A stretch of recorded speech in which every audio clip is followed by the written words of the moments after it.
Hello students, welcome to Saval classes. कैसे हो आप लोग सभी। मेरा नाम है दीपक कुमार, सावल क्लासेस अबोहर से। सभी स्टूडेंट्स को गुड इवनिंग, सबको सत श्री अकाल, सबको राम राम। कैसे हो जी आप लोग सारे। एक बार कमेंट करके मुझे बताओ, क्या मेरी आवाज ठीक आ रही है सभी तक। एक बार कमेंट करके बताएं सारे स्टूडेंट्स, क्या मेरी आवाज आ रही है सभी तक। तो आज हमारा Punjab TET paper 2 social study pedagogy का 6वां लेक्चर।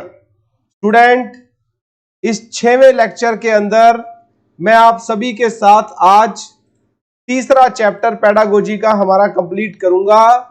हम लोगों ने हमारे सिलेबस का पहला चैप्टर कंसेप्ट एंड नेचर पढ़ लिया, social study social science, classroom process, classroom activity, classroom discourse पढ़ लिया। आज इस लेक्चर में हम लोग तीसरा चैप्टर पढ़ेंगे, डेवलपिंग क्रिटिकल थिंकिंग। क्लियर हो गया सबको। ये 3 चैप्टर अपने कंप्लीट हो जाएंगे जी।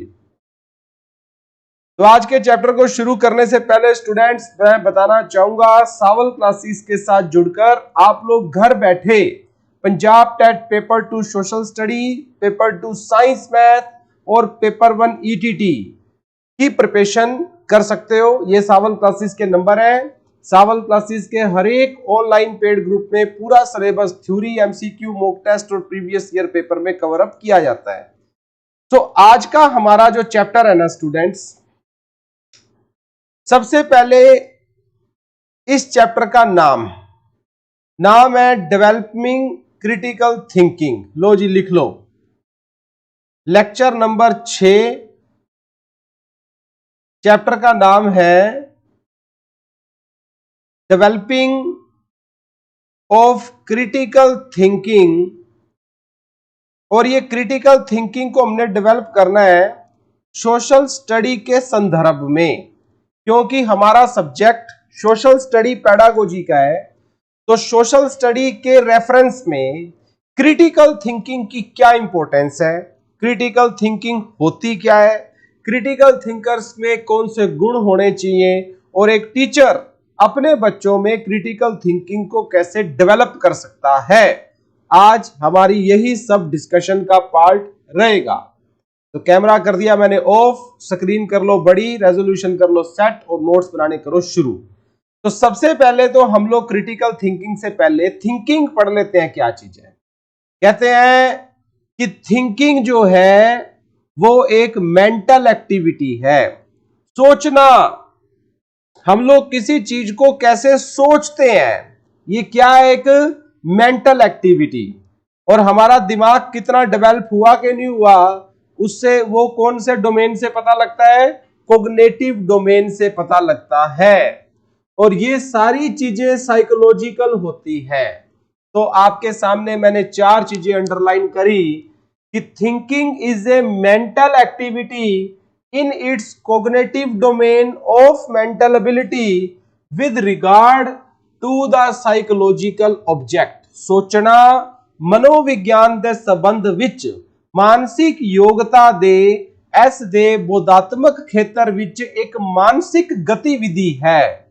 क्या सबको समझ लगी ये लाइन मैंने क्या लिखी है। This is the definition of thinking. आप क्या सोचते हो वो आपकी मेंटल एक्टिविटी, आपके दिमाग का स्तर पहले से कितना है उस पर डिपेंड करती है।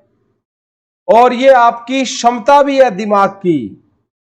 ठीक इसी को हम लोग थिंकिंग बोलते हैं। अब थिंकिंग के बारे में आगे क्या बोलता है कि thinking is A behaviour.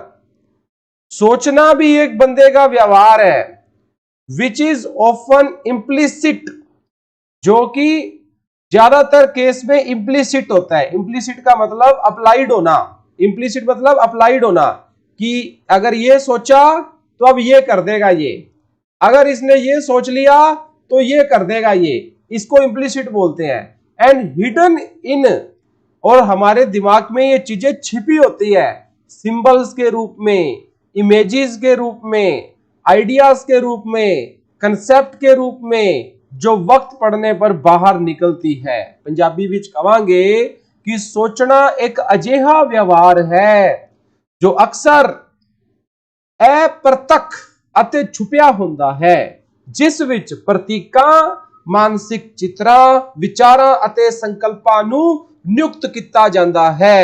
Clear हो गया भाई? आप लोग क्या सोचते हो, मैं क्या सोचता हूं, इट डिपेंड्स। हमारे दिमाग में जब से हम पैदा हुए हैं तब से कैसे सिंबल है, कैसी इमेजेस है, कैसे विचार है, कैसी संकल्प है, इन फैक्ट हम कैसा सोचते हैं ये हमारे एटीट्यूड पर भी डिपेंड करता है। हम कैसा सोचते हैं ये हमारे परसेप्शन पे भी डिपेंड करता है। हम कैसा सोचते हैं ये हमारी नॉलेज के ऊपर डिपेंड करता है, विजडम पे डिपेंड करता है, हमारे इंटेलेक्चुअल एबिलिटी पे डिपेंड करता है। इन सारी चीजों का कॉम्बिनेशन कर दो तब बनती है हम लोगों की थिंकिंग। तो क्रिटिकल थिंकिंग को समझने से पहले आप सबको पता लगा what is the meaning of thinking. Clear? लिख लिया जी सब स्टूडेंट्स ने। अब हम लोग बात करते हैं क्रिटिकल थिंकिंग की। पहले तो हमें सिर्फ थिंकिंग पता लगा, अब आपको कोई पूछ ले कि भाई ये क्रिटिकल थिंकिंग क्या होती है, तो आप बताना क्रिटिकल थिंकिंग शब्द बना क्रिटिक से। किससे बना? क्रिटिक। क्रिटिक से क्रिटिकल बना। और क्रिटिक एक व्यक्ति होता है।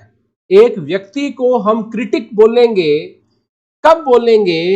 जब वो सामने वाली किसी सिचुएशन को रिव्यू करे, दोबारा से उसको देखे, एनालाइज करे, उसको खंगाल ले और अपनी जजमेंट करने से पहले, मूल्यांकन करने से पहले वो इशू, आइडिया, प्रोसेस और एक्सपीरियंसेस को ध्यान रखे। ऐसे व्यक्ति को क्रिटिक कहा जाता है। कहते हैं ना, जो भेड़ चाल का हिस्सा ना हो, आपके सामने जिंदगी में कोई एक ऐसी सिचुएशन आ गई, कुछ आपको जैसा कहा जाता है, अगर आप वैसा ही मान लेते हो, वैसा ही सोच लेते हो, वैसा ही कर लेते हो, तो आप एक क्रिटिकल थिंकर नहीं हो। पर अगर, अब अपना फेवरेट शब्द आ रहा है खोपड़ी, पर अगर आप अपनी खुद की खोपड़ी लगाते हो, उसको देखते हो कि ये चीज क्या है, उसका आगा पीछा सब समझते हो, फिर फैसला लेते हो, इवैल्यूएशन करते हो, उसी को क्रिटिकल थिंकर कहा जाता है। अभी आपको क्रिटिकल थिंकर का बहुत बढ़िया से समझ लगेगा, देखते जाओ। कहते हैं कि critical thinking is the kind of thinking through which evaluation is achieved. आलोचनात्मक सोच उस किस्म दी सोच है जिस द्वारा मूल्यांकन प्राप्त किया जाता है। क्रिटिकल थिंकर जो होते हैं वो जर्नली एक मूल्यांकन के ऊपर पहुंचते हैं, और मूल्यांकन तो जिंदगी में कोई भी कर सकता है। ये सही मूल्यांकन की बात कर रहा हूं मैं, राइट कंक्लूजन की बात कर रहा हूं मैं, कंस्ट्रक्टिव कंक्लूजन की बात कर रहा हूं मैं। सही मूल्यांकन पे पहुंचेंगे वो। अभी कहते हैं ना कि मैच्योरिटी क्या होता है। आपके साथ किसी व्यक्ति ने कुछ बुरा किया, वो चाहे उसने बोल के किया हो, आपकी भावनाओं के साथ किया हो, आपके साथ डायरेक्ट किया हो, इंस्टेड ऑफ गुस्सा होने की बजाय, बदला लेने की बजाय, मूड खराब करने की बजाय, अगर आप ये सोचो कि इसके पीछे का कारण क्या हो सकता है, उसने ऐसा किया क्यों, ये लोग हैं क्रिटिकल थिंकर वाले। मेरी बात समझ लगी?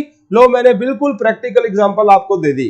आपका कोई दोस्त आपका दिल दुखा दे, आपका मूड खराब कर दे, है ना, आप इंस्टेड ऑफ उस पर गुस्सा होने की बजाय पहले इसकी जड़ तक जाओ कि उसने ऐसा किया क्यों।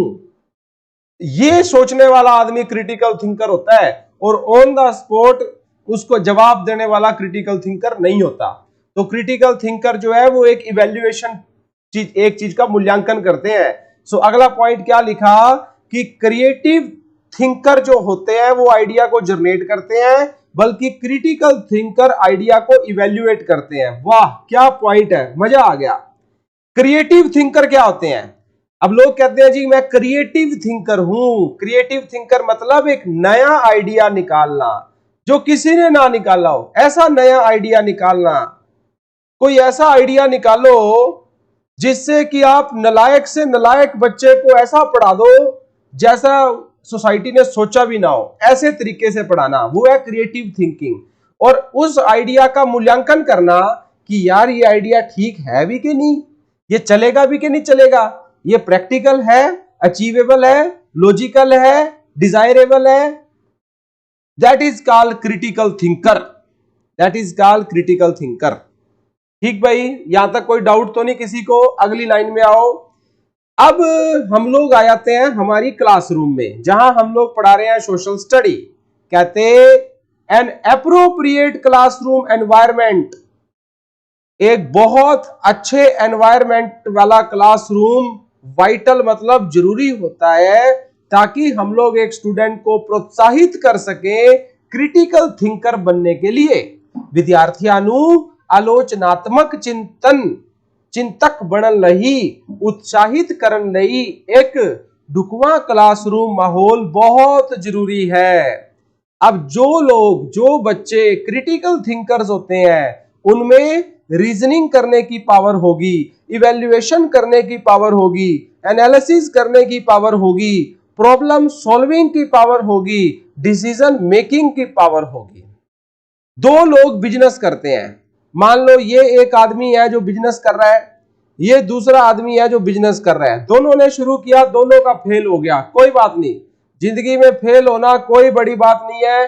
कामयाबी की डेफिनेशन ही यही है, to move from one failure to another, one failure to another, one failure to another without loss of enthusiasm.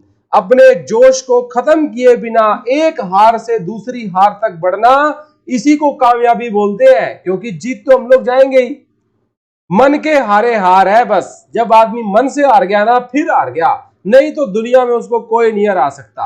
अब दो लोग हैं, दोनों ने बिजनेस किया, दोनों का बंद हो गया, फिर एक बार किया, फिर एक बार बंद हो गया।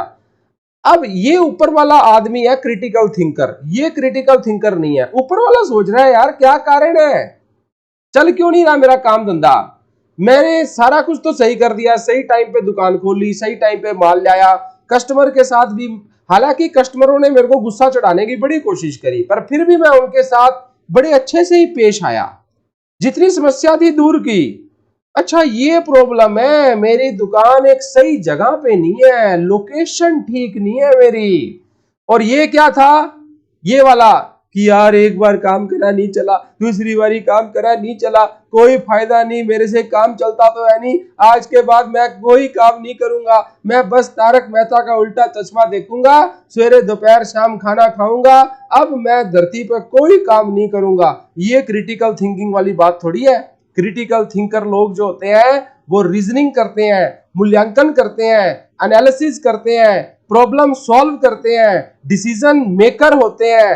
ऐसी स्किल्स जिन लोगों के पास होती है उनको क्या कहते हैं, क्रिटिकल थिंकर्स बोलते हैं। भाई अब बताओ मेरे को, क्रिटिकल थिंकिंग की डेफिनेशन समझ लगी क्या क्या है? ठीक, अब आगे बढ़ते हैं। अब देखो, अभी आप यही पढ़ रहे हैं क्रिटिकल थिंकर्स क्या होते हैं, यही पढ़ा रहा हूं अभी तक मैं। Critical thinking is the process of analysing a topic और a problem deeply based on relevant information. कहते हैं क्रिटिकल थिंकिंग जो है वो एक ऐसी प्रक्रिया है जिससे हम लोग एनालाइज करते हैं किसी टॉपिक को या किसी समस्या को। ये आप क्रिटिकल थिंकिंग को सिर्फ सोशल स्टडी के हिसाब से मत लेना, जिंदगी के हर हिस्से में क्रिटिकल थिंकिंग की जरूरत है। और एक प्रॉब्लम को हम डीपली स्टडी करते हैं, जो जानकारियां हमारे पास है उनके विद रिस्पेक्ट टू, इसको क्रिटिकल थिंकर कहा जाता है। Here are some common steps, हमारे पास कुछ कॉमन स्टेप्स है जो क्रिटिकल थिंकर्स को एक प्रॉब्लम सॉल्व करने में मदद करते हैं। आओ अब हम लोग उन स्टेप्स को पढ़ें। ये देखो जी, सबसे पहले क्रिटिकल थिंकर क्या करता है, आइडेंटिफाई करता है एक इशू को, एक प्रॉब्लम को। ठीक है कि यार मेरी जिंदगी में सबसे बड़ी प्रॉब्लम है मेरा एंगर, मेरा गुस्सा, ये समस्या है जो मेरे को आगे बढ़ने में मेरी मदद नहीं कर रहा, या XYZ ये मेरी और प्रॉब्लम है जिससे कि मेरे को प्रॉब्लम आती है। एक क्रिटिकल थिंकर सबसे पहले तो इस कंक्लूजन पे पहुंचता है कि प्रॉब्लम क्या है। ज्यादातर दुनिया तो पर्दे में रहती है, जैसे कबूतर की तरह आंख मीच के रहती है कि मेरी कोई गलती थोड़ी है, मेरी गलती हो ही नहीं सकती, कैसे है मेरी गलती? कोई गलती नहीं है मेरी। तो ठीक है, फिर नहीं है तो आइडेंटिफाई द इश्यू और प्रॉब्लम, पहला पॉइंट। उसके बाद अंडरस्टैंड करना रीजन को, behind the problem and its solution. फिर वो आदमी सोचता है यार प्रॉब्लम तो देखो मैंने ईमानदारी से एक्सेप्ट कर ली कि मेरी जिंदगी में मेरी ये समस्या है, अब इसके पीछे का कारण क्या है? अब इसके पीछे का कारण क्या है? इसका कारण है कि जब ये आदमी मेरे सामने आ जाए ना तो मैं भूल जाता हूं मैं कौन हूं, मेरे को नहीं याद रहता मैं इंजीनियर हूं कि मैं डॉक्टर हूं, बस फिर मेरा टेम्पर हाई हो जाता है। ये एक बंदे ने एक प्रॉब्लम का कारण भी ढूंढ लिया, ठीक है, कारण भी ढूंढ लिया। मैं आपको एक एग्जांपल लेके बता रहा हूं, उसने कारण भी ढूंढ लिया कि ये एक कारण है। उसके बाद वो रिसर्च करता है, कलेक्ट करता है डाटा को, इंफॉर्मेशन को, अपने इशू को सॉल्व करने के लिए कि यार ऐसे तो देखो जिंदगी चलेगी नहीं, कि ये प्रॉब्लम रहेगी और इसके साथ साथ मैं भी लपेटे में आ जाऊंगा, तो ऐसे तो जिंदगी अपनी चलनी नहीं, अपने को इसका सलूशन निकालना पड़ना है।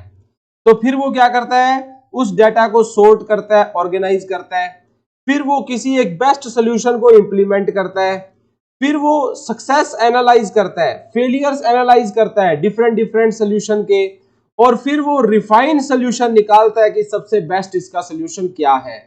ये जो स्ट्रेटजी है स्टूडेंट्स, ये आप अपने जीवन पे भी लागू कर सकते हो, सोशल स्टडी में भी लागू कर सकते हो, साइंस में भी लागू कर सकते हो। जहां जहां क्रिटिकल थिंकिंग की जरूरत पड़ती है इस ब्रह्मांड में, हर जगह आप इन स्टेजेस को इंप्लीमेंट कर सकते हो। समझ आ रही है क्या क्या कह रहा हूं मैं? क्रिटिकल थिंकर समझदार लोग होते हैं। उसके बाद आगे चलते हैं नेक्स्ट पॉइंट के ऊपर, जोहन डेवी। अब ये बंदा बहुत मशहूर होया खड़ा है आजकल पेडागोजी के अंदर। अमेरिका का फिलोसफर है, साइकोलॉजिस्ट है, एजुकेटर है, और इसको father of modern critical thinking culture कहा जाता है। Father of modern critical thinking culture कहा जाता है। इसने कहा कि जो रिफ्लेक्टिव थिंकिंग है वो एक्टिव कंसीडरेशन है, persistent, accurate, faith and granted knowledge by tendency to continue conclusion. मतलब इसने रिफ्लेक्टिव थिंकिंग की बात करी है, क्या होती है क्रिटिकल थिंकिंग की, जो हमने अभी तक पढ़ा है उसने ये बातचीत करी है। अब ये कहता द क्रिटिकल थिंकर, अब ये लास्ट पैरा ऐसे ही अपने ये बड़ा सा, उसके बाद ऐसे यूं बड़ा सा पैरा देख के डर मत जाया करो कि ओहो ये क्या आ गया। सुन लो मैं सारा सुना रहा हूं आपको। कहते द क्रिटिकल थिंकर को आप कैसे डिस्क्राइब कर सकते हो? ये एक हैबिचुअल इनक्विजिट है, मतलब ये इनकी आदत होती है। क्रिटिकल थिंकर बेसिकली हैबिचुअल होते हैं ऐसी थिंकिंग के, ये वेल इन्फॉर्म्ड होते हैं, हर चीज की इनको जानकारी होती है। कहते हैं ना आज का युग इंफॉर्मेशन का युग है। स्टूडेंट हमेशा ध्यान रखना, आज का युग इंफॉर्मेशन का युग है। जैसे इंसान जब से समझदार होना शुरू हुआ है ना, जब से इंसान ने अपनी खोपड़ी चलानी शुरू की है, पहले स्टोन एज में थे हम लोग, उसके बाद हम लोग मेटल एज में आ गए, फिर दो धातुओं को मिक्स करके अलॉय एज में आ गए, फिर परमाणु ऊर्जा की खोज में न्यूक्लियर एज में आ गए, और न्यूक्लियर एज से आज हम लोग कौन सी एज में है? इंफॉर्मेशन एज में है। आज हमारे पास जानकारियों की कोई कमी नहीं है, हमारी फिंगर टिप के ऊपर है जानकारियां। तो इसीलिए आज के युग में 2 टाइम रोटी ना मिले कोई बात नहीं, काम चल जाएगा, पर अगर जानकारी नहीं है ना तो भाई साहब पिछड़ना तय है हमारा। क्या काम मैंने, चाहे आप बिजनेस करते हो, चाहे राजनीति करते हो, चाहे आप कुछ भी करते हो, जानकारियां 1-2 दिन भी अगर आपको नहीं मिली ना तो दुनिया आगे निकल जाएगी, सिंपल सी बात है। तो इसने क्रिटिकल थिंकर्स को क्या कहा है? ये हैबिचुअल लोग होते हैं, ऐसे वेल इन्फॉर्म्ड होते हैं, और वेल इन्फॉर्म्ड मतलब जानकारियों का भंडार होता है इनके पास। ये ट्रस्टफुल होते हैं किसी कारण की वजह से, ओपन माइंडेड होते हैं, ऐसे नहीं होते कि मेरे को कौन सिखा देगा, हैं ये बताएंगे मेरे को अब काम कैसे करना होता है, अरे मेरे को सब पता है। ये लोग ऐसे नहीं होते जो ऐसे बोलते हैं मेरे को सब पता है। ओपन माइंडेड होते हैं, फ्लेक्सिबल होते हैं, फेयर माइंडेड होते हैं। इवैल्यूएशन में, मूल्यांकन में बिल्कुल फेयर माइंड होंगे, जिसकी गलती होगी निकाल देंगे। अगर अपने घर के अगर किसी पारिवारिक मेंबर की गलती है तो उसकी गलती निकाल लेंगे, 12 लेके गलती है तो 12 लेके निकालेंगे। फेयर माइंडेड होते हैं मूल्यांकन में, ऑनेस्ट होते हैं, पर्सनल बाइस्ड में नहीं पड़े होते, और मेकिंग जजमेंट में विलिंग टू रिकंसीडर, क्लियर होते हैं इनको issue, orderly in complex matter. मतलब यहां हम लोगों ने पूरी बढ़िया बढ़िया बातें इसमें लिख दी, क्रिटिकल थिंकर टाइप आदमी कैसे होते हैं। हाँ जी, हाँ जी, हाँ जी, क्लियर है यहां तक? क्या सब बच्चों को यहां तक क्लियर है? लिख लो लिख लो। बच्चे कह रहे हैं कि सर थोड़ा सा स्लो, हम लोग लिख रहे हैं। लिख लो, कोई बात नहीं, लिख लो। जो जो लोग लिख रहे हैं लिख लो। जिन्होंने अभी तक लेक्चर को लाइक नहीं किया, लाइक कर दो। देखो वैसे तो किसी को कहने की हमें क्यों जरूरत पड़े, लाइक करो है, ये तो आपकी खुद की ड्यूटी है, पर क्योंकि कलयुग चल रहा है भूल जाते हैं सामने वाले लाइक करना, इसलिए याद कराना पड़ता है। तो इसलिए क्या कर दो, लाइक कर दो। चलो आगे चलो, अब आगे चलते हैं नेक्स्ट पेज के ऊपर। अब जर्नल स्टेप्स क्रिटिकल थिंकिंग के क्या है? जब हम लोग किसी चीज की क्रिटिकल थिंकिंग करते हैं, जर्नल स्टेप क्या है? हाँ जी, तो जर्नल थिंकिंग क्या है? पहली, नॉलेज। जो लोग क्रिटिकल थिंकर्स होते हैं उनके पास पहली बात दुनिया जान की जानकारियां होती है। जानकारियों के बिना आप क्रिटिकल थिंकर नहीं बन सकते। ठीक है, अगर आपने अपने गांव की कोई समस्या का हल करना है, अगर आपने अपने खुद के घर की किसी समस्या को कोई हल करना है, आपने अपने देश की किसी समस्या को हल करना है, अरे और तो ज्यादा से ज्यादा आगे मत जाओ, आपने अपनी सेहत की किसी समस्या का हल करना है, तो सबसे पहले आपके पास पूरी जानकारी होनी चाहिए। फिर आप उस पूरी जानकारी को कॉम्प्रीहेंड करते हो, अंडरस्टैंडिंग। मतलब सिर्फ जानकारी होना जरूरी नहीं है, उस जानकारी को समझना जरूरी है। क्या हमें उस जानकारी की फीलिंग है क्या, या हमने सिर्फ एक तोते की तरह उसका रट्टा मार रखा है? नॉलेज हमें दुनिया जान की है, इंप्लीमेंटेशन हम लोग कुछ करते नहीं। जैसे कुछ लोग आप देखना, दुनिया जान का उनको ज्ञान होता है, सारा दिन ज्ञान बांटते भी हैं समाज में, खुद के ऊपर इंप्लीमेंटेशन उनकी कितनी है? 0%। कॉम्प्रीहेंशन क्या है उसका, क्या वो एप्लीकेबल चीज है? क्या एप्लीकेबल मतलब जो जानकारियां आपके पास है, क्या वो प्रैक्टिकल है, क्या वो लॉजिकल है या हैरी पॉटर की कहानियां याद कर रखी है दुनिया जान की? एप्लीकेशन है क्या उसकी? फिर आप समस्या को, प्रॉब्लम को, किसी चीज को छोटे छोटे हिस्सों में तोड़ के उसको स्टडी करते हो, और फिर आप उसका मूल्यांकन करके उसको जोड़ देते हो। ठीक है, मान लो कोई एक समस्या है, तो उस समस्या के आपके ही हिस्से आपके दिमाग कर लेता है कि अगर मैं ये कहूंगा तो ये हो जाएगा, ये कहूंगा तो ये हो जाएगा, ये कहूंगा तो ये हो सकता है, ये कहूं तो ये हो सकता है, ये कहूं तो ये हो सकता है। अभी जैसे भारत ने जब पाकिस्तान पे सर्जिकल स्ट्राइक किया, भारत ने जब पाकिस्तान पे सर्जिकल स्ट्राइक किया, तो हमारे चीफ ऑफ डिफेंस स्टाफ जो थे, हमारे आर्मी के मुखिया ने सोचा ही होगा कि हो सकता है हम सर्जिकल स्ट्राइक करें और बदले में पाकिस्तान बदले में अटैक कर दे। अगर अटैक कर दे, अगर वो गुस्से में आके, तो हम ये करेंगे, अगर अटैक नहीं किया तो ये करेंगे, अगर ये हो गया तो ये कर देंगे, अगर पाकिस्तान का चाइना ने साथ दे दिया तो अमेरिका और ये रशिया को हम लोग साथ रखते हैं। इस तरह से प्रॉब्लम को एनालिसिस करना। समझ लग रही है क्या? मैदान में कूदने से पहले तैयारी करना, बिना तैयारी के मैदान में कूद जाएंगे क्या फायदा? क्रिटिकल थिंकर हमेशा चीजों को पहले एनालिसिस करता है। एनालिसिस मतलब तोड़ देना और सारे पहलुओं को समझ लेना, अंडरस्टैंड कर लेना, और फिर उसको जोड़ देना और एक उसका रिजल्ट निकाल देना कि अब हम लोग तैयार हैं। बहुत सह लिया हम लोगों ने, अब या तो हम लोग नहीं या पाकिस्तान या तू नहीं, सिंथेसिस कर दी हमने चीज की। तो ये एक तरीके से हम लोग कह सकते हैं कि इन 5 स्टेजेस से होकर हम लोग क्रिटिकल थिंकिंग की तरफ आगे बढ़ते हैं। अब जो क्रिटिकल थिंकर्स होते हैं उनमें क्या विशेषताएं हमें देखने को मिलती हैं? जो क्रिटिकल थिंकर्स होते हैं उनमें क्या विशेषताएं देखने को मिलती है? पहला, क्रिटिकल थिंकर ज्यादा से ज्यादा ज्ञान इकट्ठा करने वाले लोग होते हैं। Gain as much as knowledge as possible on an issue.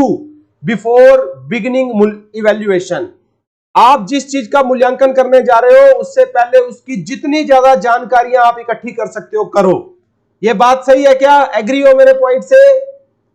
Agree हो? अपने घर में आपके देखो, अब देखो लाइफ में एक बच्चे ने 10वीं की, मैं उसको कह रहा हूं आगे इंजीनियरिंग करो, पूरा स्कोप है, पर उस बंदे को ऐसे लोग ज्ञान दे रहे हैं कि तू इंजीनियरिंग ना कर, जिन्होंने खुद इंजीनियरिंग के एबीसीडी भी नहीं पढ़ी हुई, जिन्होंने ना आईटीआई की, ना डिप्लोमा किया, ना बीटेक करी, पर वो फुल कॉन्फिडेंस से इसको बता रहे हैं कि तू इंजीनियरिंग ना कर। तो ये क्या इवैल्यूएशन सही है क्या? ये गलत है, ये गलत है। तो आप जिस चीज का मूल्यांकन कर रहे हो सबसे पहले आप उसके परफेक्ट बनो, फिर ही आप उसका बेस्ट मूल्यांकन करोगे क्रिटिकल थिंकर बनके। उसके बाद डू नॉट मेक और accept conclusion without carefully thought and evaluation. आपके सामने किसी चीज का अगर मूल्यांकन हो जाता है और कोई निचोड़ निकाल दिया जाता है तो आप उसको एक्सेप्ट नहीं करते हो जब तक आप खुद उस पर विचार करके मूल्यांकन ना निकाल लो। ठीक है? आप 20 लोगों में बैठे हो और वहां पूरी सभा में एक निचोड़ निकाल दिया गया, क्रिटिकल थिंकर उसको एक्सेप्ट तब तक नहीं करते जब तक उनकी खोपड़ी उनको एक्सेप्ट करने के लिए नहीं बोलती, क्योंकि उन्होंने खुद उसको इवैल्यूएट नहीं किया। ये ऐसे लोगों की विशेषता होती है। ये क्रिटिकल थिंकर हमेशा केयरफुली करते हैं, एनालाइज करते हैं, इवैल्यूएट करते हैं रीजंस को और एविडेंस को।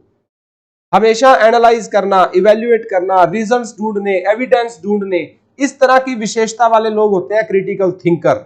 क्रिटिकल थिंकर जो है वो डिस्टिंग्विश करने में समर्थ होते हैं। क्या क्या पता लग चुका है, क्या पता लगाना अभी बाकी है। Critical thinker are able to detect bias. वो झूठ को पकड़ने में भी शातिर होते हैं। उनके सामने कोई झूठ बोल रहा होता है तो क्रिटिकल थिंकर मन ही मन मुस्कुरा रहा होता है, क्योंकि उसको पता होता है कि ये कुछ नहीं है जो सामने बोल रहा है झूठ ही बोल रहा है ये, क्योंकि वो उसमें क्षमता है सामने वाले को डिटेक्ट करने की। Are willing to reexamine assumption. उन्होंने अपनी जो सोच पहले बनाई थी उसको री एग्जामिन करने में भी समर्थ होते हैं। मान लो क्रिटिकल थिंकर है, क्रिटिकल थिंकर ने अपनी दिमाग से एक कंक्लूजन निकाला, पर कुछ टाइम के बाद उसने सोचा यार मेरा ये कंक्लूजन सही नहीं है, क्योंकि मेरा ये कंक्लूजन इस चीज के बिहाफ पे निकला था, पर ये तो चीज ही बदल गई, इसीलिए अब कंक्लूजन मेरा चेंज होगा। ठीक ठीक, तो राइट आंसर इज दिस। ठीक है? तो उसके बाद क्रिटिकल थिंकर लोग कभी भी नेगेटिव लोग नहीं होते और किसी दूसरे की हमेशा गलती निकालने वाले लोग जो है वो नहीं होते। और लास्ट पॉइंट क्या गया है कि are objective in their evaluation in spite of personal views. वो अपने मूल्यांकन के ऊपर बिलीव करते हैं, ना कि अपने पर्सनल विचारों पर, पर्सनल इंटरेस्ट पर, पर्सनल विशेस पर बिलीव करते हैं। ठीक है? They believe on their evaluation, और इवैल्यूएशन हमेशा फैक्ट्स के बेस होती है। क्रिटिकल थिंकर लोग अपनी पर्सनल राय नहीं रखते, पर्सनल इंटरेस्ट के बेस नहीं, पर्सनल विशेस नहीं, अकॉर्डिंग टू तथ्य दे बिलीव। भाई आप बताओ मेरे को, अब सारों में फीलिंग आ गई क्या क्रिटिकल थिंकर क्या होता है? क्या अब आप सब में एक फीलिंग आई? What is the meaning of critical thinking? What is the meaning of thinking? What are the characteristics of critical thinking? बहुत बढ़िया, बहुत बढ़िया, आगे बढ़ो आप। नेक्स्ट पॉइंट, क्रिटिकल थिंकर बनने के लिए आप में क्या कला चाहिए, क्या स्किल्स चाहिए? स्किल्स का मतलब क्या होता है? अगर आप भी चाहते हो कि मैं क्रिटिकल थिंकर बनूं तो आप में क्या कला होनी चाहिए? मतलब ये कला बच्चों के अंदर हमने डेवलप करनी है ताकि वो जिंदगी में क्रिटिकल थिंकर बने। एज ए गुड टीचर हम क्या चाहते हैं कि हमारे स्कूल में पढ़ने वाले बच्चा क्रिटिकल थिंकर हो। इसलिए कौन कौन सी स्किल्स हैं जी इसमें? पहली, ask question that are clear and easily understood. Critical thinker ऐसा सवाल पूछता है हमेशा जो बिल्कुल क्लियर हो और सामने के लिए अंडरस्टूड हो। क्रिटिकल थिंकर बोलता है और सवाल पूछता है, सवाल बिल्कुल साफ और स्पष्ट होता है, बात खत्म। क्रिटिकल थिंकर में कला होती है दूसरों को सुनने की, दूसरों के व्यूज को सुनने की, दूसरों के ओपिनियंस को सुनने की। क्रिटिकल थिंकर में यह कला होती है कि वो आंकड़ों को और किसी के ओपिनियन में फर्क समझ सकता है। आंकड़े क्या कहते हैं और ये तो ओपिनियन है, ये तो इनका विचार है, ये हो ना हो, आंकड़े थोड़ी कभी झूठ बोलते हैं। तो distinguish between fact and opinion. ठीक, क्रिटिकल थिंकर की स्किल है कि वो क्रेडिबल होता है सोर्स ऑफ इंफॉर्मेशन का, कि ये इस जानकारी का स्रोत क्या है। अगर कहीं कोई बाइसिंग हुई है उसको वो पकड़ सकता है। बाइसिंग मतलब झूठ, मतलब बायस मतलब एक तरफ झुक जाना, जहां हम लोग पकड़ लेते हैं कि इस बंदे की सुई इसकी तरफ रहती है ज्यादा। मान लो आप समाज में बैठे हो, दो पार्टियों के बीच का समझौता कराना है, आपने देखा यार इस बंदे की सुई हमेशा इधर ही झुकी रहती है, ये काहे का समझौता करेगा रे? डिटेक्ट बायस। आप जो है बायसिंग, झूठ पकड़ने में शातिर होते हो। और वेट ऑल एविडेंस, सब तरह के एविडेंस की कदर आप लोग जानते हो। आप डिस्टिंग्विश कर सकते हो रेलिवेंट और इररेलिवेंट इंफॉर्मेशन को, कौन सी जानकारी सही है और कौन सी नहीं है, ये पता होता है। आप कंक्लूजन ड्रा कर सकते हो, आप लॉजिकल कंक्लूजन ड्रा करते हो एविडेंस के बेस्ड।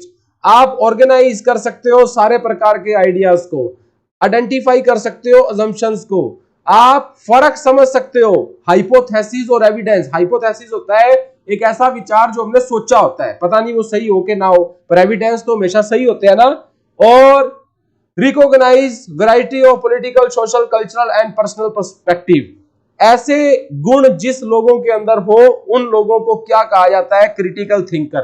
क्या स्टूडेंट्स, मतलब आप ये देखो जिंदगी में कुछ लोग होते हैं जो जिनको समस्या में पड़ने के बाद पता लगता है कि ओहो मैं तो समस्या में फंस गया।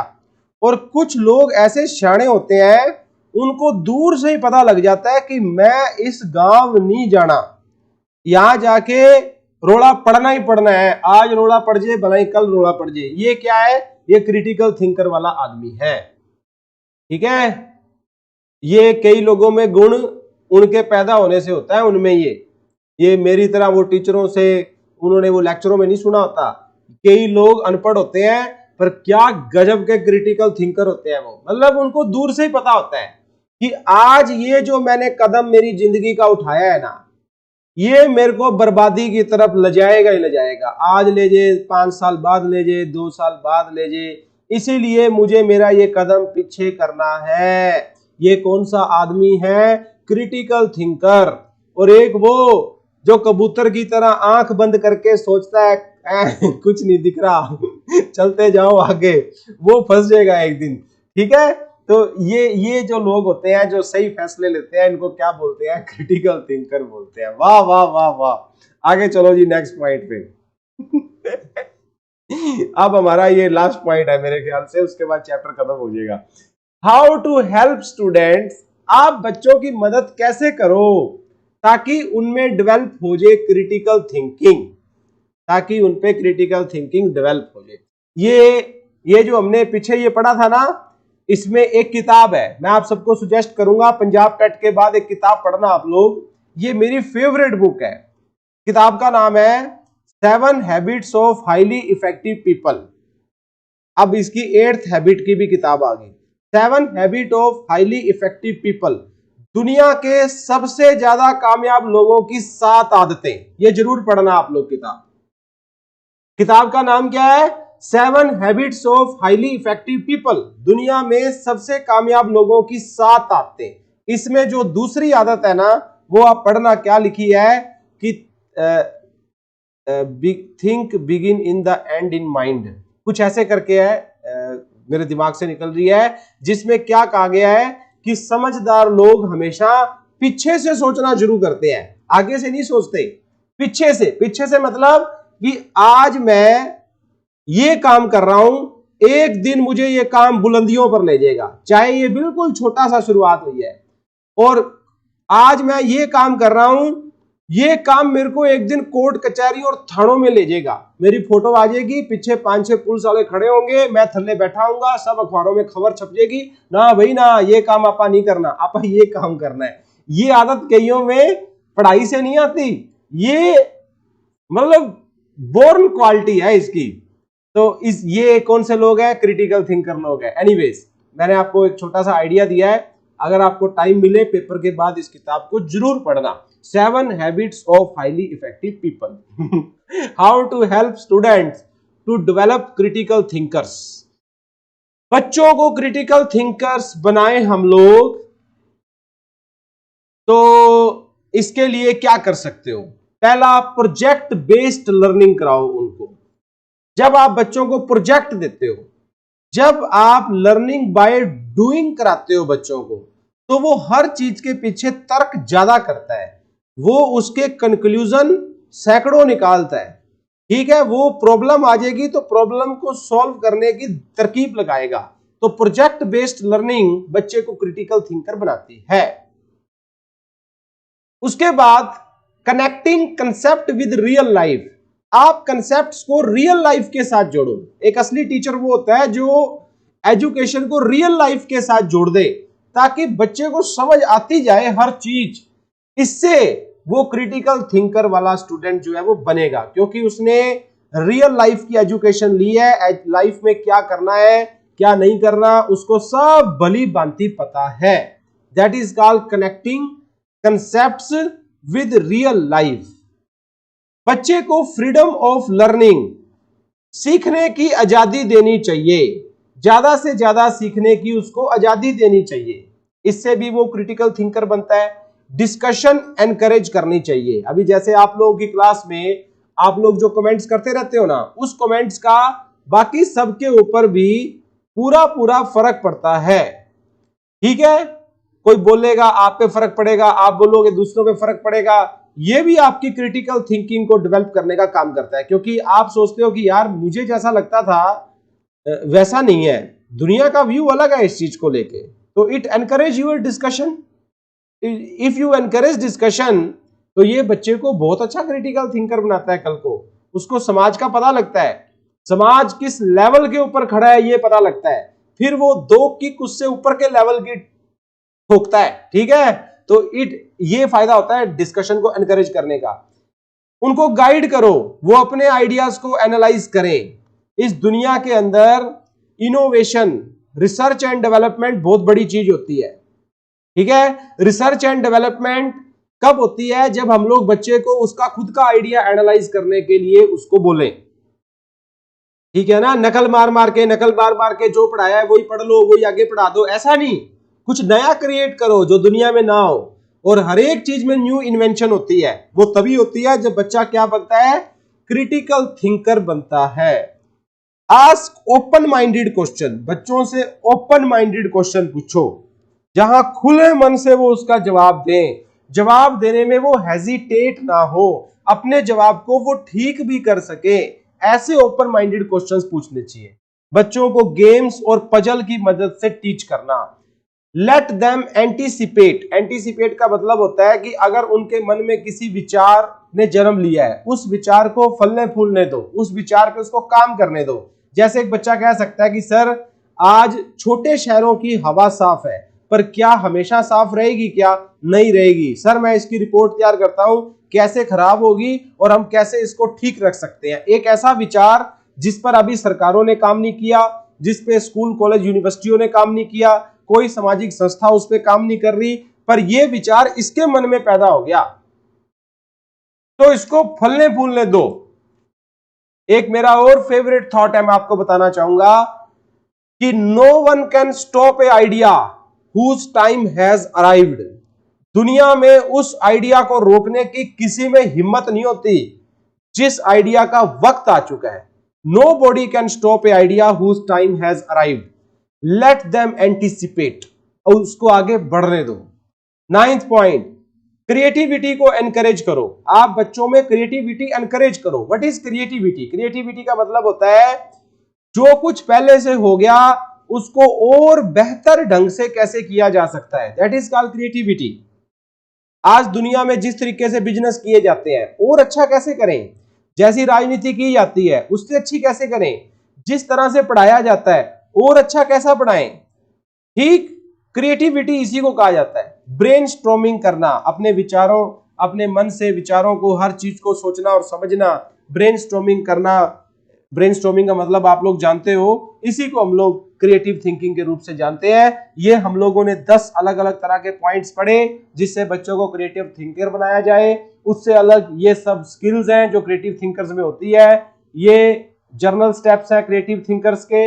यहां आप लोगों ने पढ़ा क्या विशेषताएं होती है क्रिएटिव थिंकर्स की, क्रिएटिव और अपने क्रिटिकल थिंकिंग होती क्या है उसकी डेफिनेशन पढ़ी। उससे पहले थिंकिंग क्या होती है, ये आप लोगों ने आज का लेक्चर जो है इस तरह से खत्म किया स्टूडेंट्स। तो थैंक यू वेरी मच। जिन्होंने अभी तक इस लेक्चर को लाइक नहीं किया, सभी स्टूडेंट्स लाइक करके जाओ। सावल क्लासेस पिछले 13 सालों से पंजाब के अंदर Punjab TET paper 1, paper 2, social studies, science, math की कोचिंग कराने का एक लीडिंग इंस्टीट्यूट है। देखो कोचिंग इंस्टीट्यूट बहुत होते हैं, 1-2 टीचर हर कोचिंग इंस्टीट्यूट के ही बढ़िया होते हैं। बात तब बनती है जब सब के सब डायमंड हो। क्या कहा मैंने? बात तब बनती है जब हर सब्जेक्ट का टीचर डायमंड हो स्टूडेंट। सावल क्लासेस के चाहे पंजाबी के बेदी सर हो, इंग्लिश पेडागोजी मेरे पास हो, साइकोलॉजी जसलीन मैडम के पास हो, मैथमेटिक्स साहिल सर के पास हो, फिजिक्स, केमिस्ट्री, बायो, मैथ का जो लेवल आपने सावल क्लासेस में देखा है, एक एक सब्जेक्ट हमारा अनमैचेबल है। पंजाब टेट की कोचिंग बेझिझक आंख बंद करके आप लोग जब मर्जी ज्वाइन करो। मास्टर कैडर का हर एक subject, ETT cadre, UGC net, non teaching के पेपर्स की प्रिपरेशन कराने का आज सावल क्लासेस एक लीडिंग इंस्टीट्यूट है। इन नंबरों का स्क्रीनशॉट ले लो। जब कभी भी आपके किसी जान पहचान में, रिश्तेदार में किसी ने ज्वाइन करना हो जरूर बताओ। Thank you students. अगले 7वें लेक्चर के साथ आप सबको मैं जल्दी मिलूंगा। एक स्टूडेंट ने कहा है कि सर ए थॉट फेयर बोलना, अच्छा ये पिछली वीडियो में रह गया था। मैं एक अपने लेक्चर में बता रहा था कि someone have to suffer so that all other to prosper. ये अपने फिलॉसफी के अंदर लिख रहा था मैं। Someone has to suffer so that other to prosper. किसी ना किसी को तो सफर करना पड़ेगा ताकि बाकी सारे प्रॉस्पर रह सकें। देखो मोटिवेशन एक ऐसी चीज होती है, मोटिवेशन को कभी उलट सेंस में नहीं लेना चाहिए। सफर का मतलब ये नहीं है कि मैं दुख, दर्द, पीड़ा, उल्लास, तकलीफ में उसमें रहूं। सफर का मतलब अगर आप सुबह 5 बजे उठ जाते हो और सबसे पहले उठते हो और सबसे लेट सोते हो, आप एक ज्यादा रिस्पॉन्सिबल आदमी हो। आप मुझे नए नए कपड़े चाहिए, नई कार चाहिए, नया मोटरसाइकिल चाहिए, ये डिमांड अगर आप नहीं करते हो अपनी मैच्योरिटी को देखते हुए कि चल मेरे परिवार के बाकी मेंबर सब सेफ सिक्योर रहें, तो it is also a kind of suffering, it is also a kind of responsibility. मतलब अब आप मेरी फीलिंग समझ रहे हो मैं क्या कह रहा हूं? Someone have to suffer so that all other to prosper। और सफर करने में भी एक अलग मजा होता है। सफर वही लोग करते हैं जो लीडर होते हैं। Be a leader, be a leader. Leader का गुण होता है ये, वो सबसे आगे रहता है, क्रेडिट किसी और को देता है, काम वो करता है। ठीक है, तो ठीक है स्टूडेंट्स, थैंक यू। फिर मिलेंगे नेक्स्ट लेक्चर में। बाय।